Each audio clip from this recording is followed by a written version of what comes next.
Good morning student. आज हम BEd first year में सब्जेक्ट है हमारा पेडागोजी ऑफ ज्योग्राफी, जिसके अंतर्गत आज हम अध्ययन करेंगे कक्षा शिक्षण के लिए महत्वपूर्ण कौशल।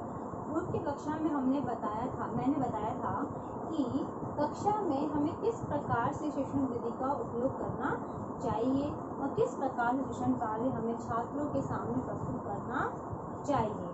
जिसके अंतर्गत जो बीजू भाई थे उन्होंने भी अपना बताया कि किस प्रकार एक शिक्षक द्वारा विषय वस्तु या शिक्षण विधि का उपयोग किया जाता है। ठीक है, तो उन शिक्षण विधि का ज्ञान एक अध्यापक को किस प्रकार होना चाहिए। अब हम देखते हैं इसकी विशेषता, यानी शिक्षण विधि की जो अच्छी विधि होती है उसके लिए क्या क्या विशेषताएं होनी चाहिए।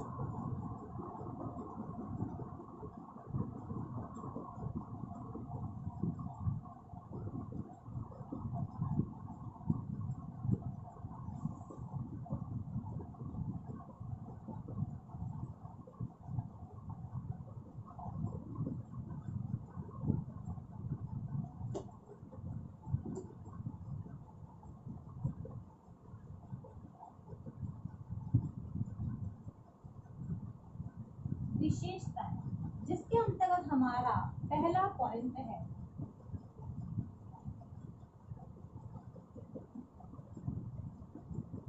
व्यक्तित्व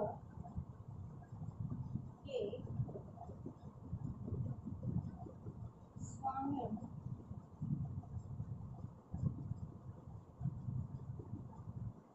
विकास में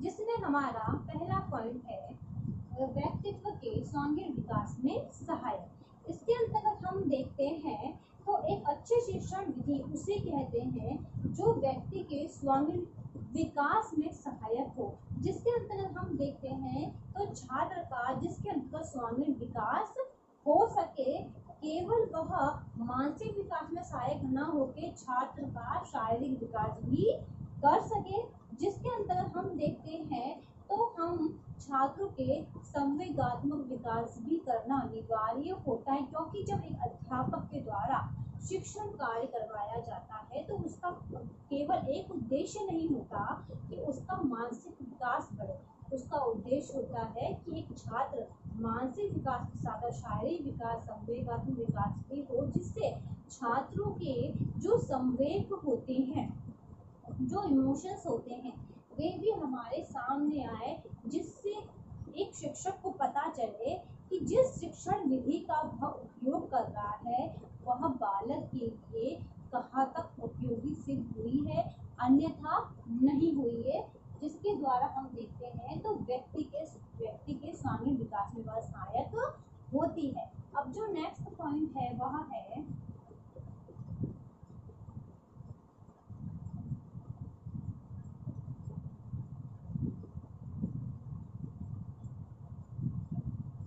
मनोवैज्ञानिक। अब हम देखते हैं कि वे शिक्षण विधि अच्छी मानी जाती है जो बालकों के मनोवैज्ञानिक पर आधारित हो या उनके सिद्धांतों का पालन करती हो। जिसके अंतर्गत हम देखते हैं तो हम छात्रों की आवश्यकता,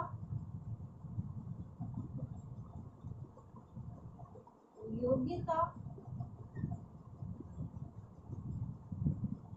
क्षमता,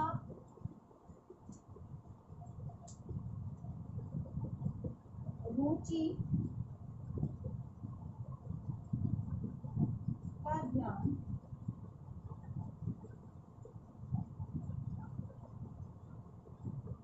रखा जाए।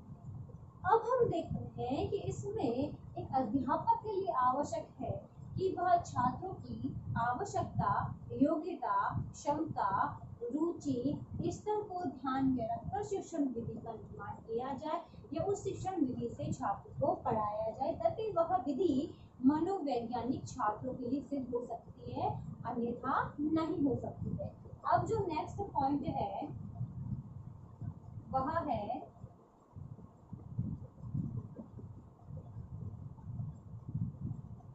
क्रियाशीलता। अब हम देखते हैं कि जिस शिक्षण विधि का उपयोग करते हैं उसके लिए हम देखते हैं कि छात्रों के लिए वह क्रियाशीलता होनी चाहिए, छात्र तुरंत सक्रिय होना चाहिए। क्योंकि हमने देखा है कि जो भी हम छात्रों को कोई कार्य सिखाते हैं तो छात्रों में एक विशेष प्रकार की उसको जानने या पढ़ने की रुचि होनी चाहिए, जिससे वह सक्रिय होकर छात्र पढ़ सके।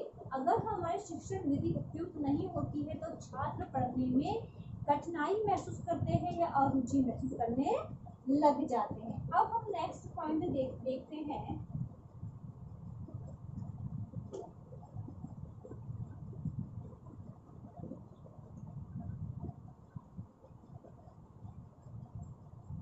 स्वस्थ वातावरण बनाने में सहायक, स्वस्थ वातावरण बनाने में सहायक एक अच्छी शिक्षण विधि वही है जो स्वस्थ वातावरण बनाने में सहायक हो। जिसके अंतर्गत हम देखते हैं तो एक अध्यापक द्वारा जब शिक्षण कार्य करवाया जाता है तो कक्षा का वातावरण इतना अच्छा सक्रिय या सजीव बन जाए जिससे छात्र सक्रिय होकर अध्ययन कर सके और अध्यापन प्रक्रिया में किसी प्रकार की परेशानी उत्पन्न ना हो। तो एक शिक्षण विधि अच्छी तब मानी जाएगी जब हम स्वस्थ वातावरण बनाने में सहायक सिद्ध होंगे। अब नेक्स्ट पॉइंट है विषय शिक्षण के उद्देश्यों की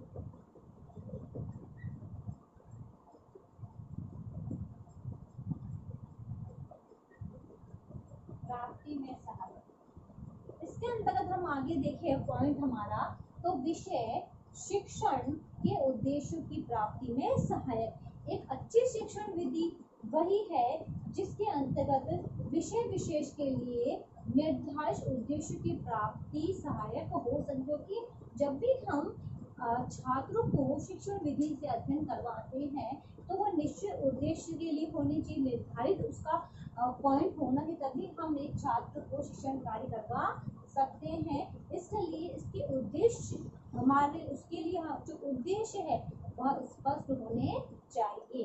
अब नेक्स्ट पॉइंट है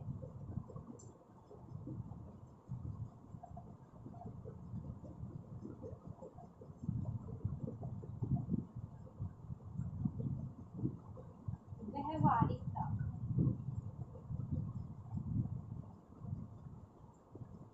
अब हम देखते हैं कि एक अच्छी शिक्षण विधि व्यवहारिकता होनी चाहिए, उसका अनुसरण करना भी आसान होना चाहिए। जो भी हम विषय सामग्री द्वारा जब हम पढ़ा रहे हैं वो पूर्ण होनी चाहिए, तभी एक छात्र उसको अपने व्यवहार में अपना सकता है, अन्यथा नहीं अपना सकता। इसलिए हमें जो भी चीज विषय वस्तु से हम छात्र को पढ़ा रहे हैं वे हमारी पाठ्य पुस्तक या हमारे टॉपिक से मिलती जुलती होनी चाहिए, अलग नहीं होनी चाहिए। अगर ये अलग होगी तो छात्र को पढ़ने में और रुचि उत्पन्न होने लग जाती है। तो ये थी इसकी विशेषताएं। अब इससे संबंधित आज का आपका होमवर्क है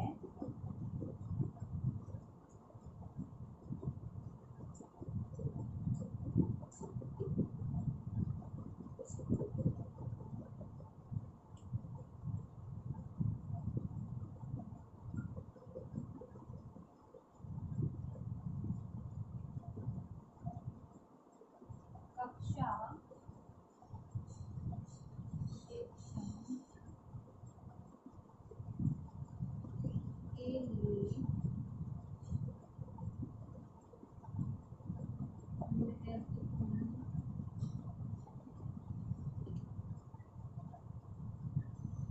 कौशल के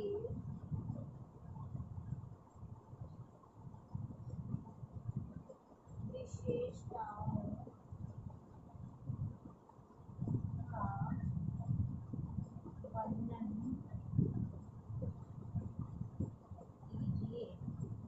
अच्छा शिक्षण के लिए महत्वपूर्ण कौशल एवं विशेषताओं का वर्णन कीजिए। ये क्वेश्चन आपको आपके नोटबुक में उतारना है। अंत में एक विशेष बात, जैसा कि आप सभी को पता है कि देश में कोरोना जैसी महामारी बहुत फैल रही है। इससे सुरक्षित रहने के लिए आप मास्क लगाइए, हाथों को सैनिटाइजर करिए। यदि आप बाहर जाते हैं, किसी व्यक्ति के संपर्क में आते हैं, तो कम से कम 6 फीट की दूरी बनाए रखिए, जिससे आप सुरक्षित होंगे तो आपका घर भी सुरक्षित रहेगा। धन्यवाद।